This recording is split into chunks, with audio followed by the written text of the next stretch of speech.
Halo, Assalamualaikum. Waalaikumsalam, Bapak. Waalaikumsalam. Bimbingan skripsi ya. Pertama, siapa? Gina ya, Gina bimbing skripsi. Eh, Gina, ini angkatan berapa? Angkatan 2000. Saya yang tadi di bimbingan magang, Pak. Kok tadi ini lebih jelas, tadi gelap. Oh, gitu, Pak. Iya, Pak. Iya. Oh, Gina, apa itu? Gina ya. Gina Dini Parisatun ya. Ini Iya, enggak, bukan lagi manggil lagi magang juga Dini. enggak, Pak. Udah Enggak. selesai. Kemudian Sela Kumala. Sela Kumala ini pernah ngambil kuliah sama saya kan? Waktu itu pernah ikutnya bimbingan BI, Pak, sama Bapak, bukan Oh, kuliah. bukan kuliah ya, bukan. Bukan, Pak. Oh ya, ini juga Devani juga pernah ketemu di mana sih? Lu kuliah Mas ya, Devani? Belum, Pak. Belum pernah. Belum pernah. Kalau si Gina sama saya pernah kuliah enggak? Bimbingan BI sama bimbingan Oh, magang, BI, Pak. Sekarang magang ya. skripsi. Kemudian Sabrina, Belum pernah, Pak. oh belum pernah Sabrina. Belum, Oh. Pak. Pernah jadi MC, pernah ketemu di MC, pernah MC ya? Iya, Pak, pernah pas invitasi. Oh iya. Pernah berapa kali ya kamu MC ya? Iya, Pak. Oh ya, saya maka kenal wajah. Itu si Delia, Delia belum pernah ketemu saya, Belum, belum ya? belum, Pak. Belum pernah sama sekali kan, wajahnya asing buat saya. Ya. Iya, Pak. Dan Tiara, Tiara udah pernah kayak ini ya? Udah, Pernah Pak. Akmen 1, AKM 1 kan? Iya. AKM 2 2 juga. semester sama Bapak. Ya, kamu suka duduk di tengah sila itu, ya. Iya, Pak. Masih ingat saya itu, ya. Waktu masih offline kan dulu kan? Iya, betul, Pak. Masih offline ya. Ya, Tiara. Oh, ini Tiara saya. Ini Tiara yang mana rupanya ini ya? Terus kemudian si Arnaf ini buka videonya nih. Arnaf, nama susah nih. Naf ya. Naf. Halo? Halo, Iya, Pak. Iya, Arnaf. Pak. Buka videonya, pengen tahu saya kayak apa. Pernah tadi saya pikir wah, ini cowok. Iya, Pak. Sebentar, Pak. Saya Iya, lagi iya. di Ahnaf Hanan Mahfuzah. Aduh, namanya nama Arab ini ya.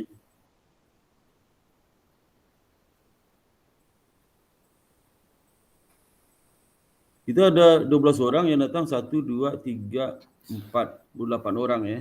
8 orang. Mungkin lain ada kesibukan kali ya. Ya. Ini ada masuk lagi siapa nih? Si uh, Nurmadian. Wah, Nurmadian itu apa siapa nih? Ya.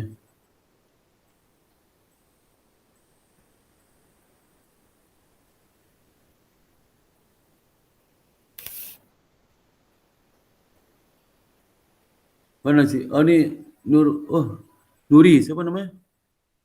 Fitri. Halo? Dia baru masuk, siapa nama baru masuk, nama siapa, nama singkatan lupa saya. Halo? Fitria, Pak. Siapa namanya? Putri. Fitria. Oh, Fitria ya, Fitria. Belum pernah ketemu sama saya belum ya? Pernah ngambil kuliah sama saya? Udah, Pak, waktu semester 4. Oh, AKM 2. Iya. AKM 2. Oh iya iya iya. Oh, waktu offline dulu ya, waktu offline ya. Sama Kak Tiara, sangkatan Tiara ya, sama Tiara dulu. Iya, Pak, sekelas. Oh iya, iya sekelasnya Tiara. Dan yang ini siapa si Ahnam ini belum bisa juga buka ininya. Anam. lagi Anam. jalan, Pak, Anafnya. Iya, belum, Apa? Pak. Lemot, Pak. Oh, lemot. Tinggal di mana Anam? Saya tinggalnya di Cijantung, Pak. Oh, banyak pohon ya? Banyak. Oh, banyak pohon. Kamu tinggal di antara pohon itu, maka susah sinyal itu. Rumahnya bertingkat. Iya, Pak. Kamu di lantai 1.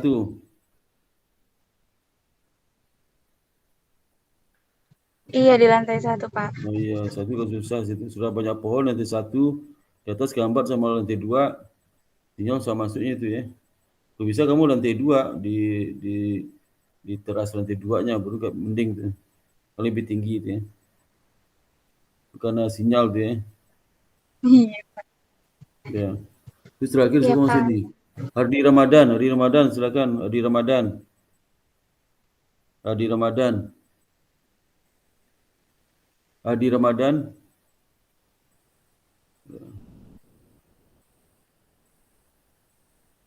Ramadan, Iya, Pak. Coba buka. Mana tu dia? Hardi Ramadan. Ya, kamu pernah aktif itu, jadi MC pernah juga. Kenapa, Pak? Pernah ngambil sama saya sebelumnya, ngambil mata kuliah?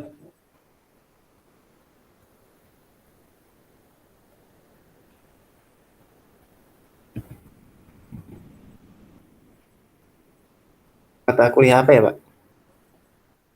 Aduh, pertanyaan saya itu, kamu pernah ngambil sama saya enggak, Mas? Oh, belum, Pak. Belum pernah, Pak. Belum pernah kan? Aku nanya mata kuliah apa, nanya mata kuliah, saya mau nanya kamu pernah ngambil enggak sama saya? Belum, Ya. Pak. Belum pernah ketemu sama sebelumnya? Belum? Belum, Pak. Belum ya, itu. Jadi gini, ini kan hari pertama bimbingan ya. Jadi saya mau sampaikan secara umum dulu ya. Pertama, saya ulangi metodolid ya. Metodolid itu mata kuliah metodolid mungkin sudah diajarkan juga ya. Jadi kamu bikin bab 1, 2, 3, habis itu ujian sempro. Setelah ujian sempro perbaikan bab 4 ya. Bab 4, bab 5 sidang skripsi ya. Nah, bab 1 itu latar belakang tu kamu ceritakan tentang dependent variable-mu. Bagaimana kondisi, misal kamu mau cerita tentang Y-nya. Y-nya itu pada industri, misal Y pada industri X, pada industri M ya. Bagaimana kondisi Y itu pada industri M itu selama masa prodi skripsi kamu, prodi penelitianmu. Misal penelitian kamu 5 tahun. Nah, selama 5 tahun itu kamu ceritakan bagaimana kondisi Y itu di industri M itu selama 5 tahun itu. Itu ceritakan gitu ya, bagaimana kondisinya. Kemudian juga setelah ceritakan itu, kelihatan fenomenanya kan Y-nya apakah naik turun ya, atau seperti apa Y-nya itu ya. Nah, nanti di situ kamu sampaikan juga bahasa Y ini mungkin naik turunnya dipengaruhi oleh banyak faktor ya, banyak faktornya ya. Nah itu, setelah kamu ceritakan kondisi Y itu, fenomena Y itu, kamu ceritakan, waduh ini banyak pengaruhi ya. Ini kemudian setelah itu nanti kamu kan mau meneliti juga tentang Y itu apa ya faktor pengaruhinya ya. Nah untuk itu kamu ceritakan bahwa di antara faktor-faktor yang pengaruh itu kemungkinan kamu ambil variabel yang mana ya, variabel misalnya variabel X1, X2, X3 misalnya, X4 ya. Ya, misal kalau tentang ini kalau kamu empirikal ya. Misalnya studi kasus boleh juga, studi kasus tanpa hitung boleh juga ya. Nah, dari situ nanti kamu lihat ada nggak hasil penelitian sebelumnya yang terkait dengan dampak X1 terhadap Y, ada nggak? Ceritakan satu linear. Dampak X2 terhadap Y ada nggak? Ceritakan satu linear. Dampak X3 terhadap Y ada nggak? Ceritakan satu linear ya. Apa dampak dari satu linear itu nanti dalam satu linear itu ada banyak dari penelitian sebelumnya kamu tulis. Misalnya, wah X1 dampak X1 terhadap Y ini sudah diteliti oleh si Badu, si Amir dan sebagainya, hasilnya positif ya. Kemudian ada negatif ini.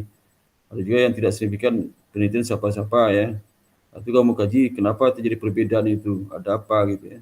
Di setiap linear itu. Ya. Nah, itu juga kalau kamu studi kasus. Jadi nggak harus skripsi itu nggak harus empirikal itu, nggak harus kualitatif itu. Studi kasus juga boleh. Misalnya kamu ingin melihat bagaimana pendapat PSAK berapa 74 tentang yang leasing itu, tentang apa pembiayaan, tentang apa uang muka cicilan atau pengakuan pendapatan lah pada perusahaan kontraktor ya. Nah, seperti apa? PSAK berapa? Nah, kamu kalau kasus itu kan satu perusahaan. Kalau itu sudah harus datang ke perusahaan, oleh izin perusahaan, lu boleh nggak seliti bagaimana perusahaan ini mengakui pendapatan. Misal pada PT Developer ya, PT Developer Jaya misalnya. Datang ke Developer Jaya itu, minta izin, berapa izin baru kamu cerita, boleh nggak Pak saya bikin skripsi, bagaimana sih pengakuan pendapatan dari PT Developer A itu, apakah rujukan PSAK berapa? Nanti kamu bandingkan dengan teori-teori yang ada juga ya. Itu sehingga nanti apa dampak pengakuan pendapatan terhadap kinerja perusahaan keseluruhan. Kalau pengakuan pendapatan dengan cara perusahaan, dengan cara secara akuntansi ya. Kemudian lihat dampaknya kemana aja. Itu studi kasus tuh. Bagaimana cara jalan keluar pemecahan masalah gimana tuh. Atau perusahaan tidak mengerti yang pendapatan tidak konsisten, ya. Contohnya seperti itu. Harus konsisten ya. Nah, jadi kamu ceritakan bagaimana dampaknya itu.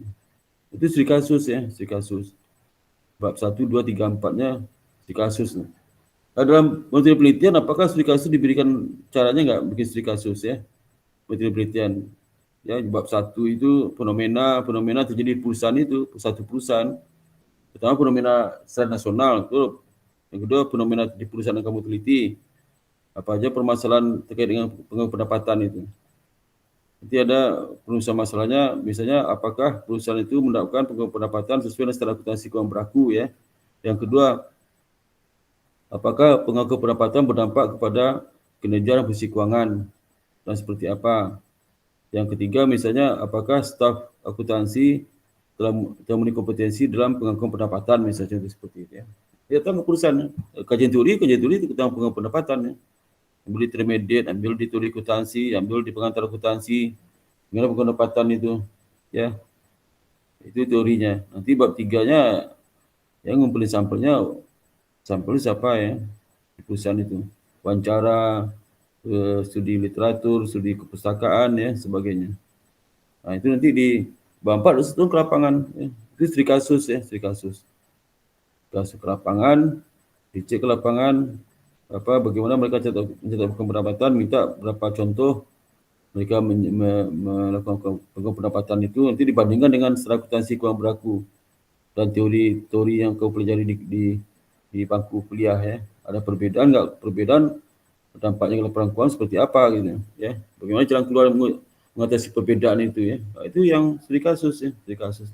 Bisa juga studi kasus kamu bikin ya. Itu bisa juga empirikal tadi itu, empirikal pengaruh X, 1, X2, X3 terhadap Y misalnya. Itu kan simbol generik ya, simbol umum untuk X. Untuk X itu simbol untuk independent variable. Kalau Y itu dependent variable. Tapi kalau sudah deskripsi nggak boleh lagi simbol Y dan X itu hilang tuh ya. Jangan pakai juga sebagai Y itu. Biasa kamu teliti apa Y itu? Harga saham jangan pakai Y simbolnya. Harga saham ya apa? Pakai price bisa. Price saham, PS saham. Pakai simbol sendiri ya. Misal kalau dampak kebijakan akuntansi terhadap harga saham misalnya. Kebijakan akuntansi simbolnya apa? Jangan pakai X1, X2 ya. X2 itu generik ya, simbol generik ya. Seperti itu ya. Jadi hati-hati dalam menilai simbol itu ya. Nah, itu yang sudah ya. Nah, ini targetnya nanti itu apa? Bab 1 itu untuk melihat sistematika skripsi, kamu download buku pedoman skripsi ya. Udah download buku pedoman skripsi? Udah? Udah semua? Sudah, Pak. Udah, Pak. Udah ya? Download. Nanti dilihat sistematika situ. Kamu tulis sistematika. Kalau bisa sistematika kamu tulis di kertas kerja kamu, di laporan itu. Nanti tinggal isi aja isinya di dalam. Tulis subjudulnya. Itu. Jadi nanti bab 1 itu kalau bisa 2 minggu udah selesai. 2 minggu paling lama bab 1 itu ya. Bab 3 itu 4 minggu ya. Bab 2 4 minggu. Bab 3 itu 2 minggu. Jadi kan 2 bulan tuh. 2 bulan udah siap ujian sempro. Jadi kalau bulan September, pertengahan September, jadi awal November udah sidang sempro. Akhir Oktober lah. Akhir Oktober udah sidang sempro ya. Kalau bisa akhir Oktober sama awal November ya. Atau pertengahan November, paling terlambat itu pertengahan November ujian sempronya ya. Itu paling terlambat itu ya, pertengahan ujian sempro. Pertengahan November, paling telat itu. Nanti setelah pertengahan September, perbaikan sempronya kamu bikin bab 45. Bab 45 itu paling telat tuh akhir Desember udah bab 5 ya. Bab 4 dan 5 ya. Akhir Desember ya, bab 4, bab 5. Tiap minggu harus ketemu saya ya. Jangan sampai ada jarang masuk ya. Itu melaporkan hasil sampai di mana ya. Siap nggak siap, buku datang aja. Saya mau tanya di mana masalahnya ya. Datang dulu. Jadi ingat akhir Desember itu sudah selesai bab 1, 2, 3, 4, 5 ya. Nanti di minggu pertama Januari kamu daftar sidang. Kemudian minggu kedua sidang mungkin. Pokoknya paling telat itu akhir Januari udah selesai. Januari ya. Di Januari sudah selesai ya, dari Januari sudah selesai. Karena batas akhir bayar semester ini kan pertengahan Februari, singkat waktunya. Ya. Terus jadi kamu bikin jadwal target penyelesaian skripsi, taruh di kamarnya ya, taruh di kamarnya itu ya. Supaya ada motivasi, dan setiap hari skripsi sudah dilihat, tiap hari dilihat tuh. Tiap hari. Buka laptopnya tuh sampai di mana, misal lagi bikin bab 1, tiap hari dibuka bab 1 itu dikerjakan. Cari sumber jurnal. Kan jurnal gampang sekarang ya. Sumber jurnal gampang. Kita udah langganan juga apa? Langganan jurnal apa namanya? Aduh lupa terus ya. Apa langganan jurnal kita yang internasional? Emerald, Pak. Emerald itu kan ada nggak bisa buka Emerald di sini? Ada. Ya. Ada. Minta pinnya ke Mas Arif ya, pinnya. Kalau di ABS bisa langsung masuk gitu ya, Emerald. Tapi kalau di luar ABS di rumah, kita bisa minta pin Emeraldnya ke Mas Arif ya. Emerald itu sumber referensi ya, referensi. Yang malas mencari referensi ya. Jadi selama itu kalau cari referensi ya, makin banyak makin baik referensinya. Nah itu ya. Jadi harus target ya, targetkan. Jadi jangan sampai sudah targetnya semua lulus 12 orang bimbingan sehari ini harus selesai skripsinya akhir Desember ya, draft itu ya, Desember. Maka bikin skripsi jangan susah, jangan yang nggak sudah selesai. Ada bikin skripsi nggak sudah selesai susah nanti ya. Seperti misalnya Gina, kamu bikin apa Gina? Gina, Iya, Pak. bikin apa kamu?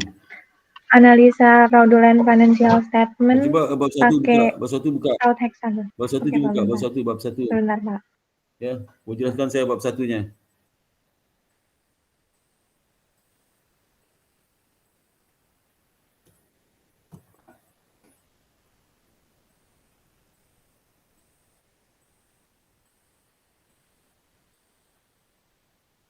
Izin share screen ya, Pak. Ya. Jadi kalau bimbingan sama itu kalau bisa bimbingan jangan kamu sedang di luar ya. Misal buka HP, jangan harus di rumah, buka di laptop. Bisa buka dokumen-dokumennya, bisa buka bab 1, nanti ada juga jurnal segala macam ya itu ya.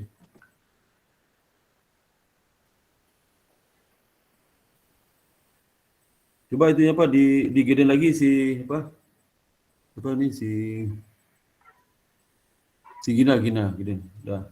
Ya sebelah kanan, sebelah kiri itu dihapusnya tuh supaya mengurangi ukurannya tuh, sebelah kiri itu di close itu. Nah, Sebentar, Pak. yang sebelah kiri itu di close aja. Nah, jadi gedein lagi tuh, di zoom lagi. Terus. Udah. Udah kamu ceritakan bab 1 itu. Apa isi latar belakang isi apa?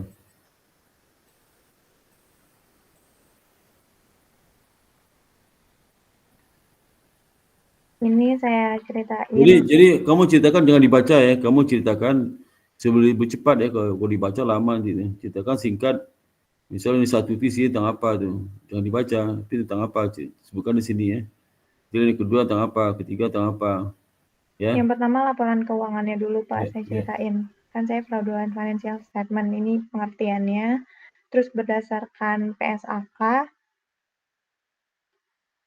Tentang laporan keuangan juga masih pengertiannya, Pak. Selanjutnya itu terkait dengan... Jangan seperti itu. Kamu jelaskan, misal linia 1 tentang apa kamu ceritakan di situ. Linia 1 itu apa? Judulmu apa tuh judulnya? Fraudulent financial statement, Pak, pakai fraud hexagon. Itu sudah ada bikin mahasiswa bimbingan saya, ada 2 orang bikin sebelumnya. Kamu lihat dia bikinnya ya. Yang sampai sama isinya ya. Tahun lalu ya, Pak? Iya, isi sama. Itu pada perusahaan apa, Pak? Ada lah pokoknya, saya lupa itu. Pokoknya genap 2022. Kemarin ada juga 1 orang itu bikin yang ganjil 2021 ada. Yang genap 2022 juga ada yang bikin tuh ya.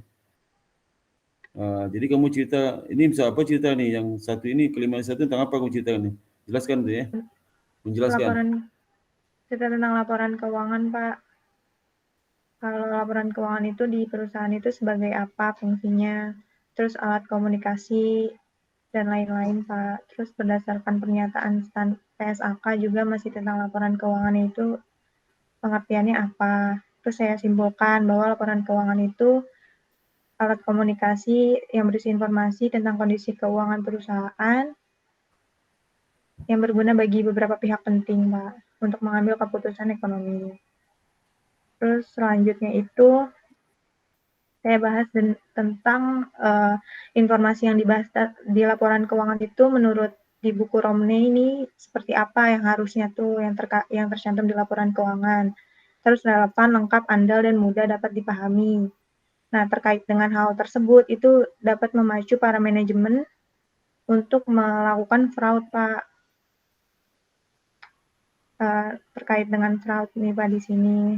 Terus yang dapat dilakukan sama manajemen itu caranya biasanya merekayasa nilai materialnya, Pak, pada laporan keuangan tersebut. Selanjutnya ini kondisi terkininya, Pak, masuk di kondisi terkini itu menurut ini lembaga survei gitu, Pak. Lembaga survei ACV 2019, kalau fraud itu apa sih? Itu fraud itu perbuatan dengan unsur kesengajaan yang melanggar hukum dan memanipulasi, Pak. Terus selanjutnya ini ada datanya, Pak, dari ACV itu kan lembaga survei ya, Pak. Dia di sini kalau fraud yang dilakukan di laporan keuangan itu ada 3. Nah, yang saya bahas itu yang financial statement fraud, Pak. Terus dia di sini, ini berdasarkan laporan surveinya si ACV tadi, tahun 2020, bahwa banyak terjadi nih kalau penyalahgunaan aset misappropriation itu 86%, korupsi 43%, dan financial statement fraud-nya itu 10%. Nah, tapi walaupun dia 10% nih Pak yang saya ambil, saya kenapa ambil yang financial statement fraud, walaupun 10%, tapi jumlahnya itu cukup besar gitu Pak, tidak sesuai persentasenya. Jadi persentase kecil tapi jumlahnya besar. Ini berdasarkan, ini grafiknya itu Pak di tahun 2020 dari ACV 2020. Ini lebih jelasnya gini Pak. Dia 10% tapi jumlahnya itu $954.000. Jadi saya menarik untuk membahas yang financial statement fraud gitu Pak. Selanjutnya ini ada masih terkait dengan ACV. Saya kasih datanya lagi Pak. Ya, terus. Ya, lanjutnya lagi ini masih kondisi terkini.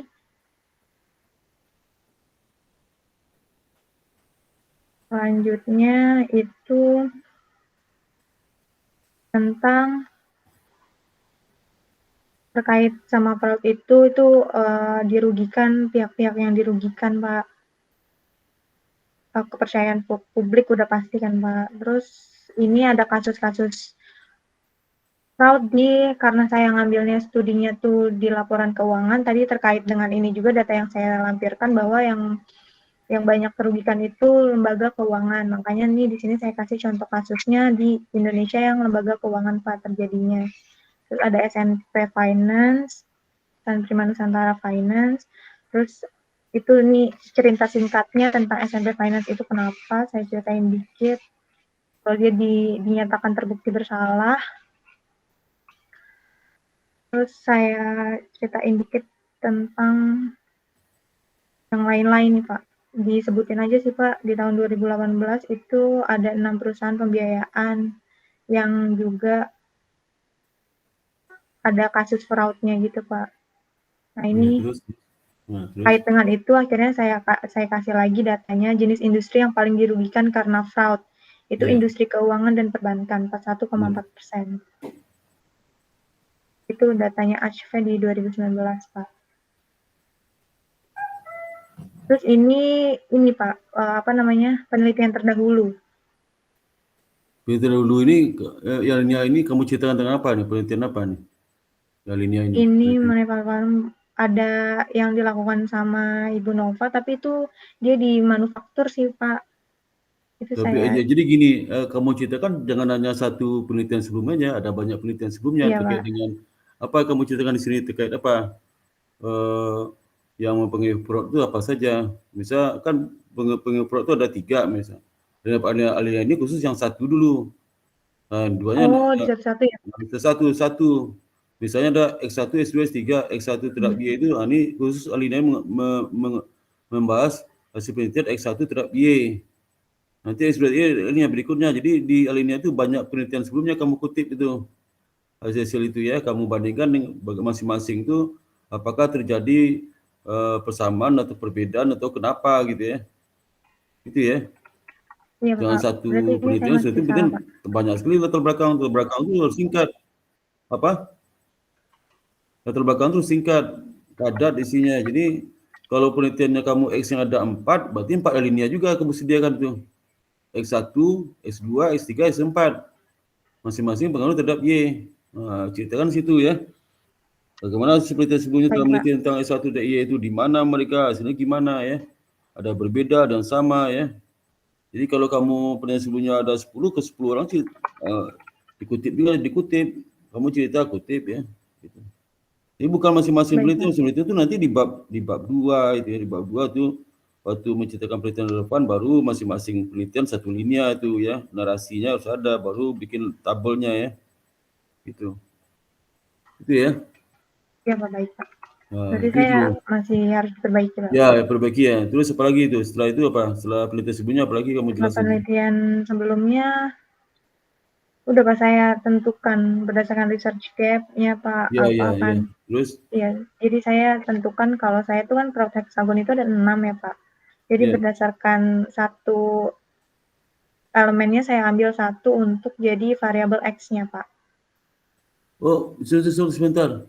Fraud itu ada berapa variabel ya? Semuanya diambil tuh, nggak jangan satu-satu. Nggak bisa.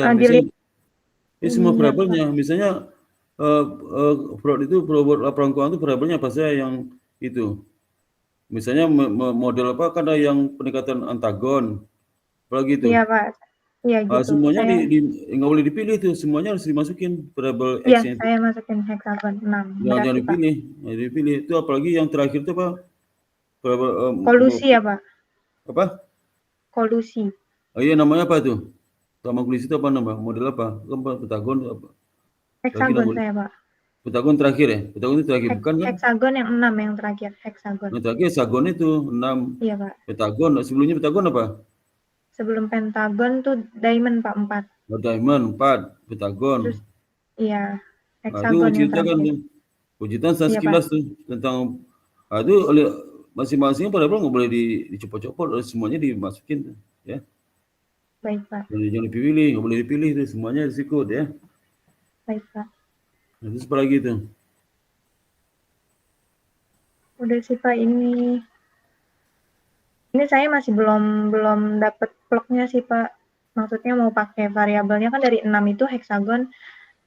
Masih saya cari penelitian terdahulunya. Udah 6-nya harus dicari itu, harus Iya, dimasukkan. saya masih cari Pak, masih yang paling signifikan yang masing-masing mana. itu nanti masing-masing kamu ceritakan. Masing-masing itu ada 6 linear, ceritakanlah yang untuk melihat riset gap-nya kan. Itu ya. Iya, baik. Kemudian itu mahasiswa sudah ada yang IT nih, ada yang semester ganjil 2021, siapa nama si Devita, siapa namanya. Dan yang semester 2 genap 2022 ada juga ya. Itu ya. Terus yang bimbingan Bayra ada juga tuh, bimbingan Bayra kemarin ada juga yang pentagon itu ya. Pentagon tapi ya Pak, bukan hexagon. Kamu apa? Hexagon Pak yang 6. Yang 6 ya, hexagon maksudnya hexagonnya ya.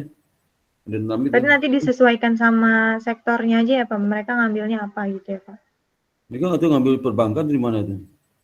Itu Jason, produk itu di mana, di industri apa mereka. Yang penting mereka ceritakan juga kasus produk terjadi di latar belakang itu. Kalau kamu mengambil industri segi asuransi, mesti ada kejadian asuransi kamu ceritakan satu linear di latar belakang. Baik Pak. Kurangan ini, nggak usah banyak-banyak, satu aja, ya. Kasus-kasus kecurangan itu. Baik, tapi yang terkait dengan industri kamu teliti ya. Kamu meneliti tentang industri pada perbankan, nah, cerita kasus industri perbankan yang fraud itu bank di mana? Itu industri terkait dengan industri apa? Manufaktur ya. Nah, ceritakan juga ada apa yang manufaktur. Dan maka aku baca penelitian laporan skripsi dari bimbingan saya itu sama jurnalnya ya. Ya Baik, Pak. ya udah. Oke, berikutnya siapa lagi? Berikutnya? Baik, terima kasih, Pak. Ya sama. Berikutnya siapa lagi tuh?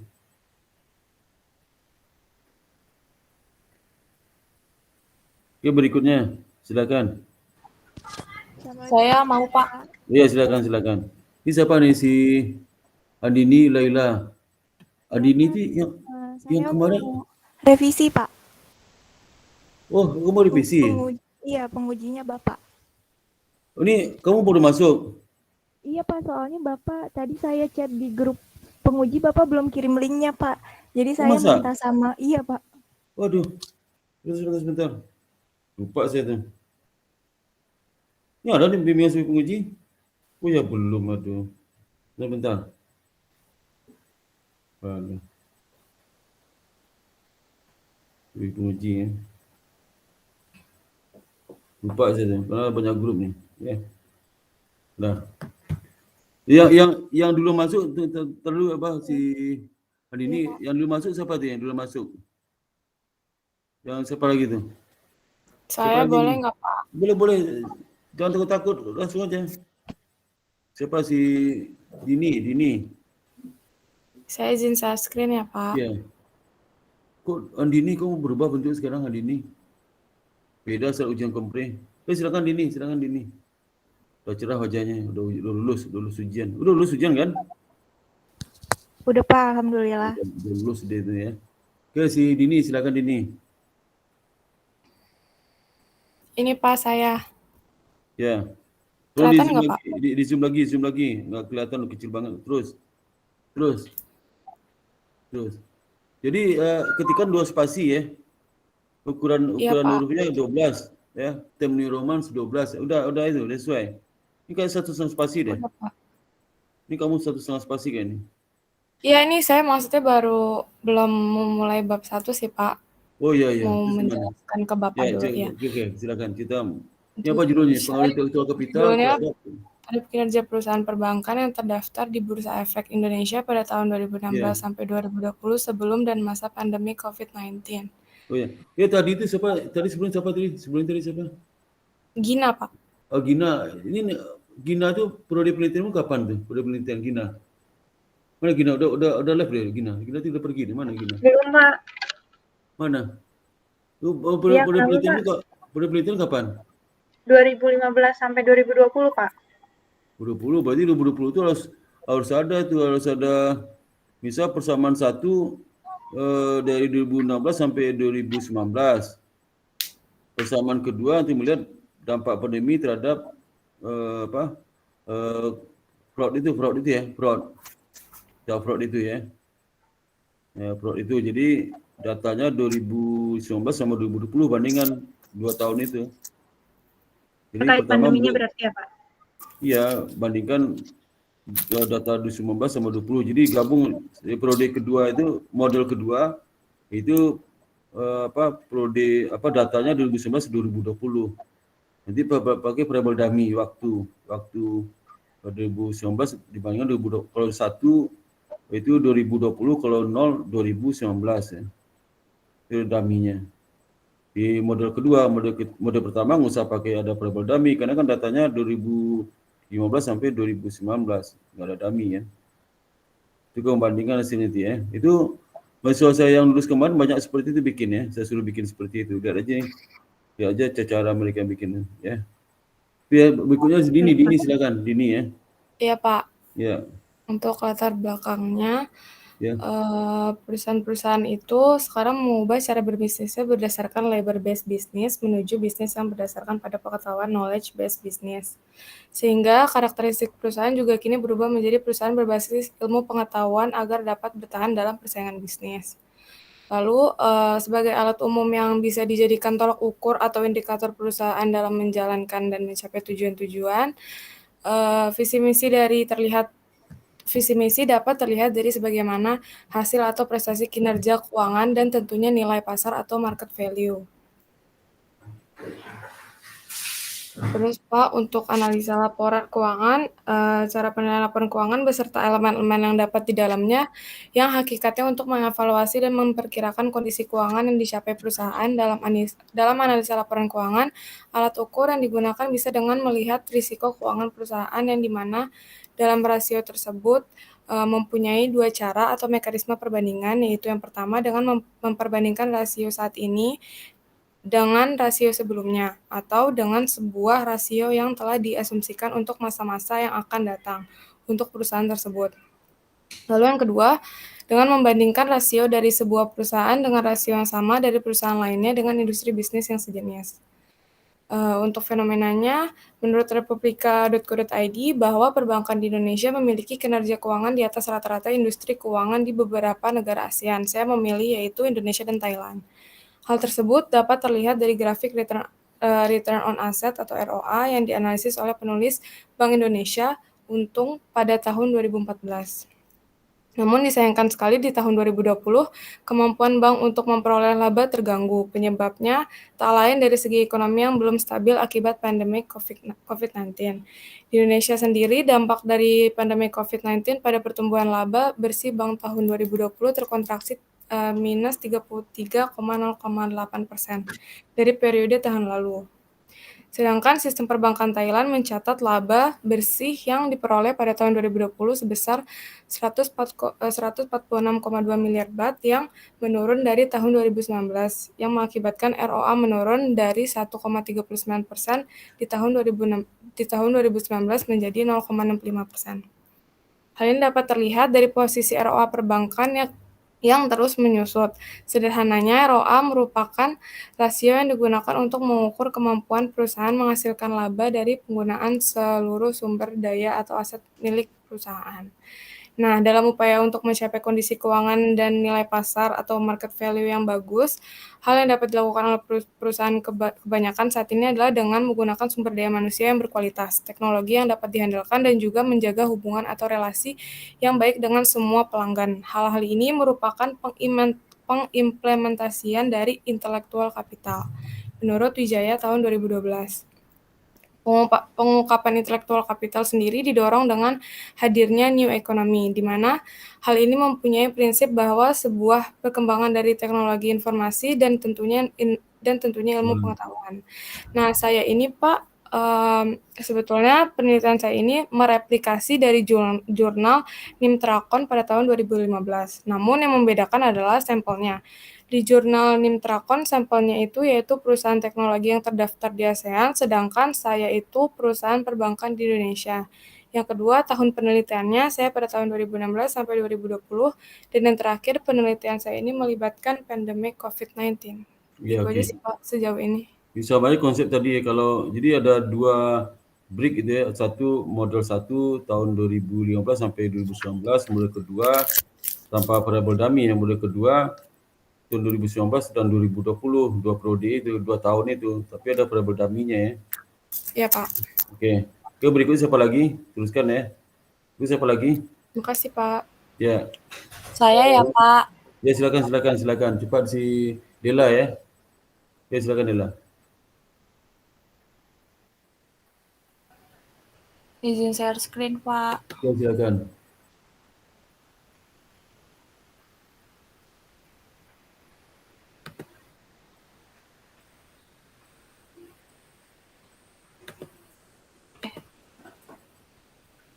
Yang sudah selesai boleh live atau tinggal sini juga boleh ya. Mendengarkan yang lain boleh juga. Tuh bikin apa si Dela, bikin apa Delia? Dela bikin apa? Pengaruh Kamu- rasio risk based bank rating terhadap return saham Pak. Iya. Gimana cerita itu? Udah terlihat belum ya Pak? Belum. Mungkin lagi loading kali ya, tapi belum kelihatan juga.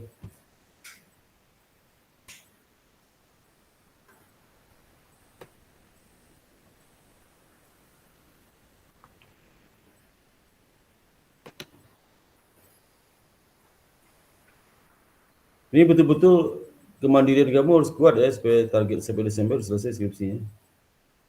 Ya. Kalau sekarang kelihatan nggak? Lagi loading. Oh ya, sambil loading itu, nanti selama bimbingan saya, saudara itu jangan sampai tersinggung sama saya. Jadi kalau ngomong saya itu agak keras, agak itu tujuan untuk memperbaiki skripsi kamu ya. Jadi biasa saya habis itu nggak ingat lagi itu ya. Dia harus sebab senyum aja. Jadi kalau saya nanti ada nada tersebut tinggi karena mengoreksi kesalahan kamu, jangan tersinggung, jangan nangis ya. Biasa-biasa aja ya. Karena saya berusaha sekuat mungkin gimana kamu cepat selesai gitu ya. Nggak perlu ada penekanan suara yang saya tegaskan. Nah, itu kalau saya ngomongnya pelan, nggak semangat, berarti nggak jadi kamu skripsinya. Ya. Siapa tadi kok hilang lagi itu yang di share di mana itu? Delia. Kok hilang lagi? Iya Pak, sebentar. Delia mana? Pergi. Ada Pak. Kalau enggak bisa Delia. Sebentar Pak. Kelihatan nggak Pak? Belum masih belum ini.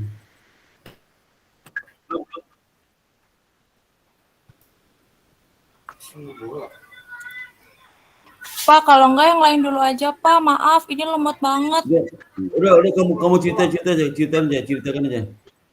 Yang dibaca ceritakan aja. Apa latar belakangnya? Coba cerita aja. Nggak usah di itu juga nggak apa-apa. Cerita aja. Kalau dilihat. Saya ngambil judul pengaruh rasioalisme Bang Roting Pak. Iya.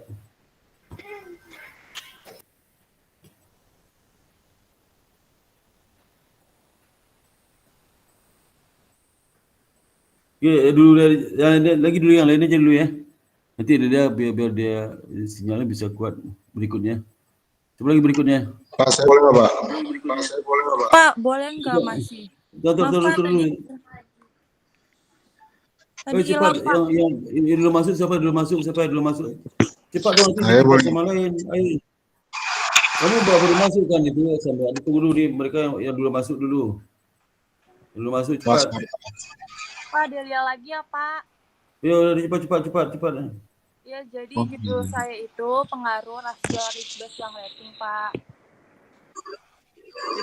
Lalu saya replikasi dari jurnalnya Anggi, Pak. Lalu saya membedakan di bagian risk profilnya, saya menambahkan LDR, Pak, risiko likuiditas. Sedangkan di Anggi cuma ada risiko kreditnya, Pak. Ya, terus kamu di latar belakang itu ada empirical game nggak? Hasil riset sebelumnya? Ya, Pak. Saya sih belum bikin bab 1 banget, Pak. Oh iya. Tapi ya, saya baru bikin summary-nya aja. Ya, pokoknya inti itu. Jadi kalau kamu di dependent variable-nya apa? Dependent variable-nya? Di bagian variabelnya ada dependent variable apa? Kinerja. Dependent variable-nya, variabel bebas. Return saham, Pak.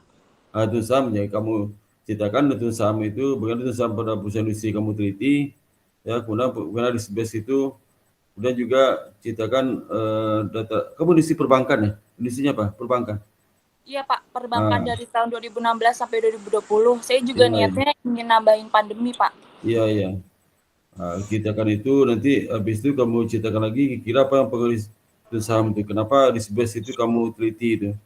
Aku lihat penelitian sebelumnya ya, empirical gap-nya. Jadi kalau di X1 kamu ada 5, berarti ada 5 linia juga untuk menjelaskan penelitian sebelum X1 dan BA itu penelitiannya bagaimana sebelumnya itu dari satu linia itu, dari banyak penelitian, jangan satu penelitian aja. Ya. Iya, Pak. Setelah itu baru kamu sampaikan seluruhnya bagaimana risk gap itu. Risk gap itu kita aja di situ banyak penelitian yang berbeda. Jadi kamu tertarik dengan skripsi ini ya. Ya, Pak. Itu masalah. Kalau perusahaan masalah itu tergantung S kamu berapa. S-nya 5 juga perusahaan masalahnya. Iya, Pak. Oke, Pak. Oke, berikutnya siapa lagi tadi? Oh, cepat dong. Pak. Ya, silakan. Berikutnya siapa lagi? Pak, saya boleh nggak, Pak? Udah, kamu aja. Yang lain kamu ini nih. Ya, kamu aja. Cepat. Iya, Pak.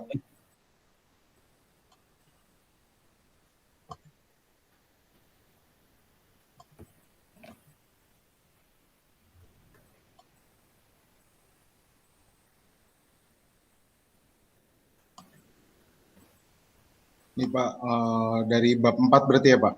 Di zoom Mas, di zoom kecil tulisannya, di zoom lagi. Udah Pak? Lagi, masih kecil lagi. Terus, udah.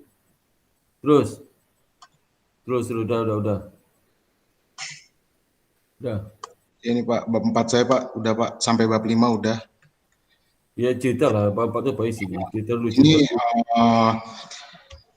jumlahnya itu ada 42 Pak yang terdaftar di Bursa Efek Indonesia.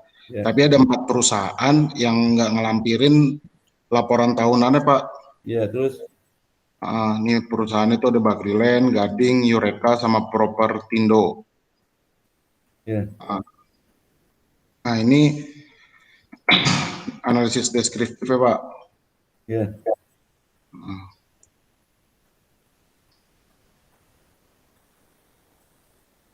Mbak. Dari hasil pengolahan data, memakai views, DIR-nya rata-ratanya 0,53 Pak. Itu standar deviasinya 0,399. Nah ini variabel yang memiliki arti bahwa variabel yang besar atau dengan kata lain distribusi dengan baik yang disebut dengan data homogen Pak.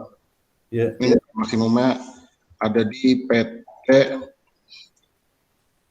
Sumarekon Agung Pak.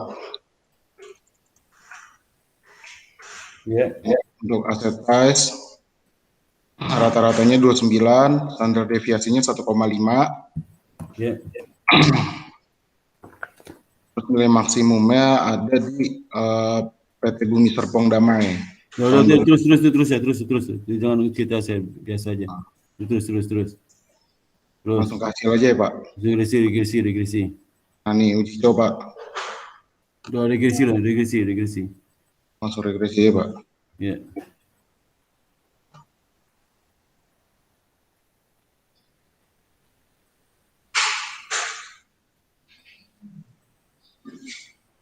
Bentar Pak. Ini Pak. Regresi mana? Hasil regresi mana? Ini Pak. Mana? Nih. Udah ceritakan ya. Coba. Tabel jangan halaman dipisah, satu tabel itu halaman yang sama ya. Turun lagi. Bisa maksudnya Pak? Dalam satu tabel jangan terpisah halamannya, harus satu halaman yang sama. Oh, berarti ntar saya enter aja ya Pak? Coba enter sekarang, saya pengen lihat tuh satu halaman, terus pengen lihat.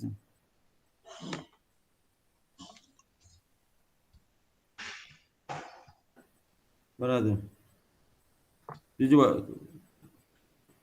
Ini sebentar.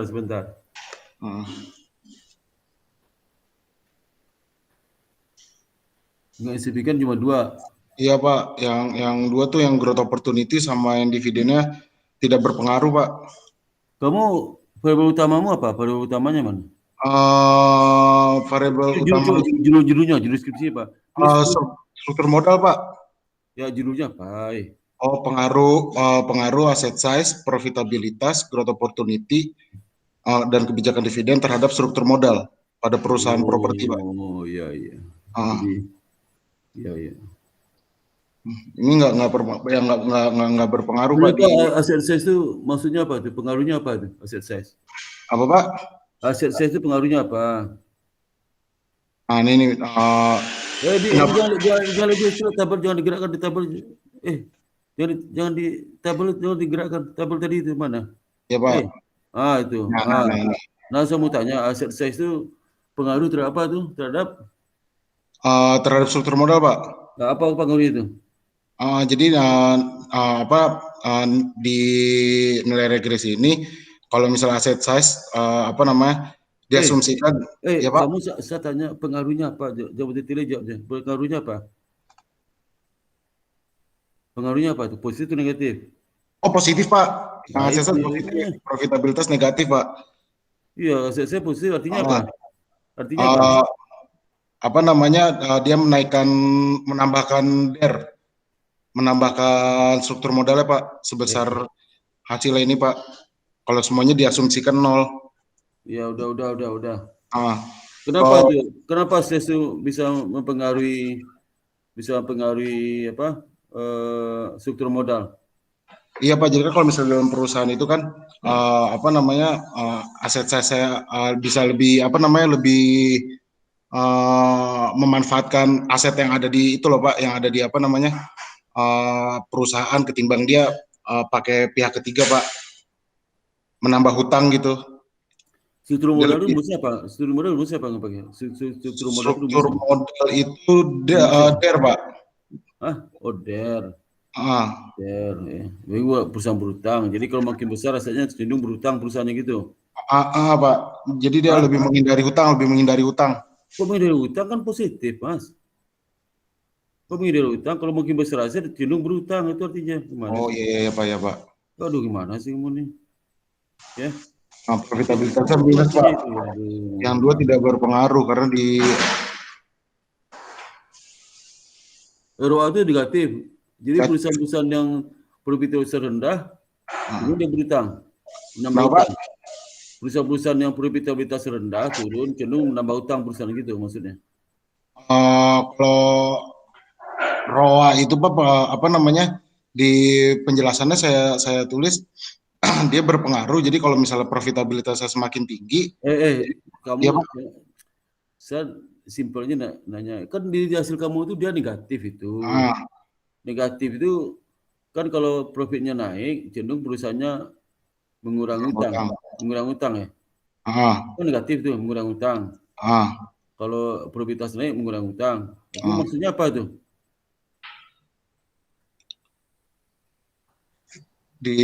bentar Pak. Jangan digerakkan halamannya. Saya nanya ke saudara. Mana sih? Ini Pak. Itu yang saya jawab sih. Sebentar Pak. Kalau kamu punya perusahaan, kalau makin tinggi labanya kamu menambah utang enggak? Kenapa Pak? Contoh kamu aja, kamu Enggak Pak, enggak. Kalau laba tinggi saya nggak nambah utang. Ini hasilnya seperti itu nggak? Seperti itu nggak hasilnya? Hasil kamu ini? Seperti itu nggak? Enggak. Astagfirullah. Hasil saya iya Pak, kayak gitu Pak. Kalau misalnya laba tinggi tidak menambah hutang dari investasi dari luar. Ya itu dong harus ngerti lah ya.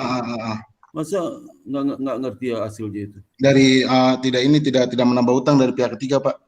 Iya. Dari investasi segala-gala jadi Iyalah, memanfaatkan laba ditahan. Ya udah. Analisa hasilnya.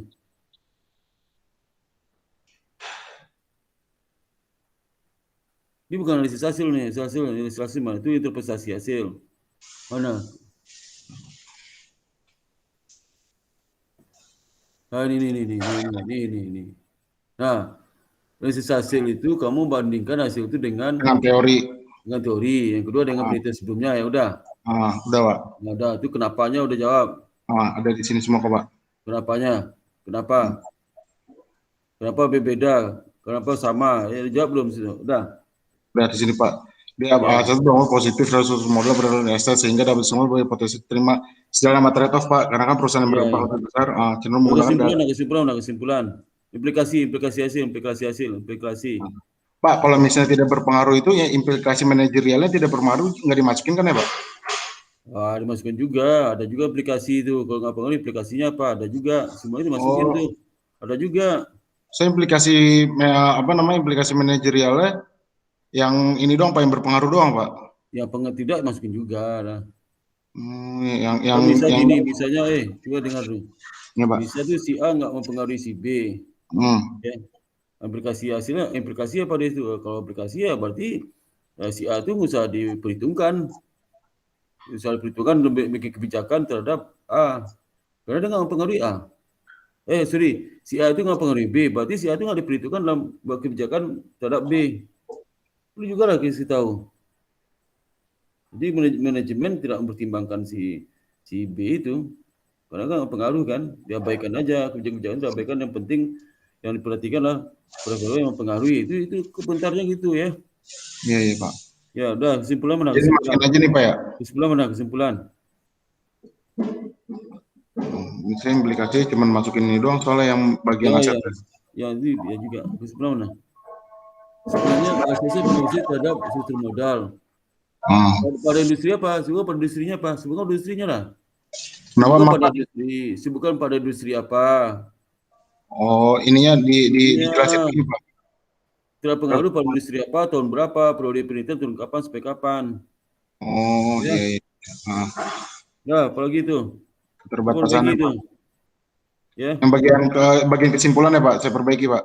ya, ya. Dah, Keterbatasan. ya. Udah ya. Iya, Pak. Perbaiki ya. Daftar pustaka mana? Daftar pustakanya. Daftar pustaka ada, Pak. Mana? Ini, Itu Pak. satu spasi itu, satu spasi. Satu spasi. Iya. Itu apa referensi jurnal sama? Jurnal ada nggak? Gue masukin. Ya, Pak. Mana? Sebentar, Pak.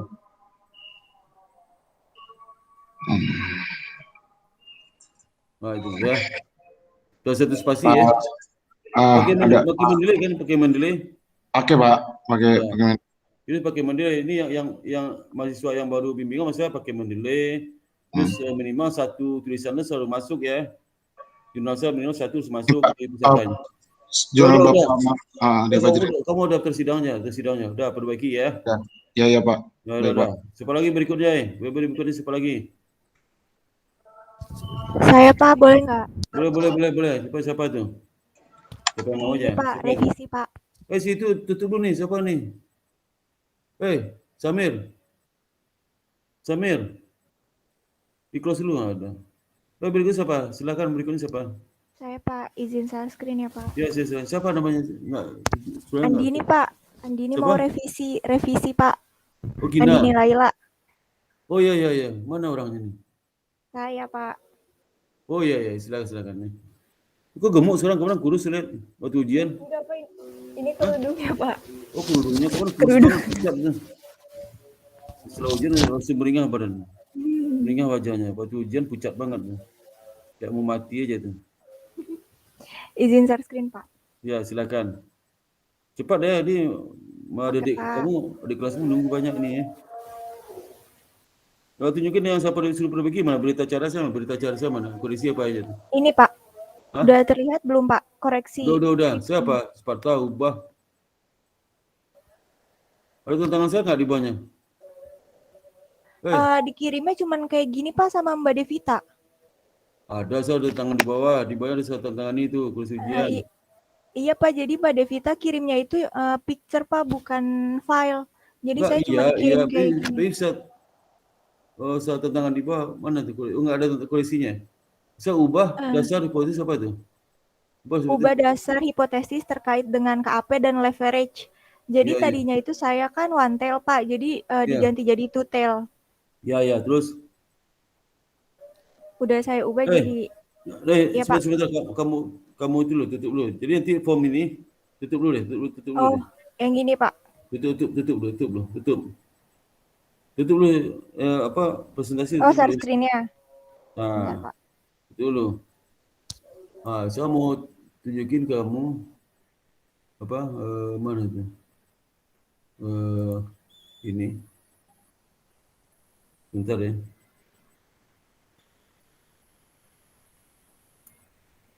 Jadi kamu nanti harus bikin formnya kayak gini nih. Nih. Bentar. Ini mana sih?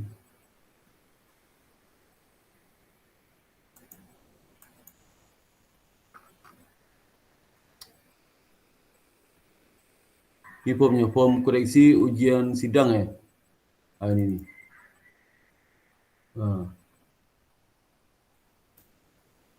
Ini kelihatan belum? Ini. Sudah Pak. Ini yang kamu bikin ya, formnya kayak gini nih. Ya siap Pak. Mana formnya ini? Sebentar. Ini mana sih? Ini sebentar, ini keliru nih. Ini siapa tadi? Punya si Tresia, belum saya kirim punya Tresia nih. Ini Tresia ya. Mana sini? Ini formnya ya. Ini ya.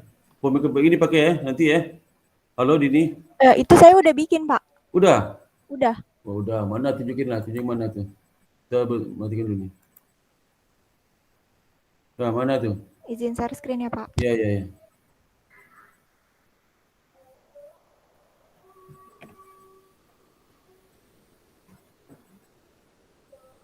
Ini habis Dini ini saya sholat dulu ya sebentar ya. Setelah ini adik ya, jangan pergi dulu ya, saya sholat dulu.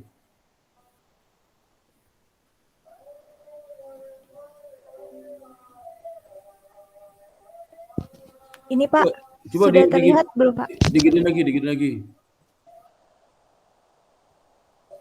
Udah. Nah, itu mana? Oh iya. Jadi mengubah. Ini Pak. Udah. Itu apa? Sudah Pak. Mengubah itu Sudah Pak. Mantelnya ya, itu seperti berikutnya mengganti Sugiono menjadi Sugiono. Ini Pak, tahunnya jadi lebih yang terbaru Pak. Ini Vidi ya, ini Vidi. Iya, Bu Vidi. Oh iya, udah. Bapak Kamu kirim aja. Kirim ya, saya nanti, saya tantangani ya, kirim ke email ya, saya tantangani ya. Iya baik Pak. Dah, ya. Ya, terima kasih banyak ya Bapak. Ya, sama. Assalamualaikum. Tutup ini, tutup. Nah, itu saya soal dulu sebentar bisa nggak, adik mahasiswa? Ya? Iya Pak. Ini sebentar, Iya Pak. Saya dulu nanti setelah itu kita nyambung lagi. Jangan keluar ya.